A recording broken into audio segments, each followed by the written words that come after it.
Welcome to my channel digital আড্ডা। আপনারা দেখতে পাচ্ছেন কলকাতা এয়ারপোর্টে বেল্ট নাম্বার 7, তার ঠিক অপোজিটেই গেট আছে আমাদের 3AB গেট। আমরা যখন লেফট লাগেজ বা ক্লক রুম বুক করতে যাব, তার সেই বুকিং অফিসটা কোথায় সেটার ডেসক্রিপশন আমরা এখন দিচ্ছি।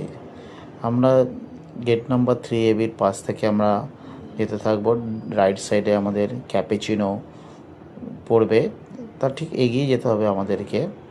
এগিয়ে গেলে খানিকটা দূরে আমাদের পড়বে কাউন্টার নাম্বার 10। কাউন্টার নাম্বার 10, এই কাউন্টারটা থেকে আপনি আপনার লেফট লাগেজ বা ক্লক রুম, মানে যে লাগেজ আপনি যদি মনে করেন এয়ারপোর্টে ট্রানজিট প্যাসেঞ্জার হন, রেখে আপনি বাইরে যেতে পারবেন। এবং এর চার্জ কী আছে, সামান্য চার্জ আছে, অনলি 20 রুপিস পার লাগেজ। লাগেজটা আপনাকে লক হতে হবে, লক হলেই আপনি এখানে রাখতে পারবেন। এই হচ্ছে কাউন্টার নাম্বার 10, এখানে বুকিং হবে, তারপরে আপনাকে নিচে গিয়ে রাখতে হবে। সেটার ডেসক্রিপশন আমরা পরে ভিডিওতে দিয়ে দেবো।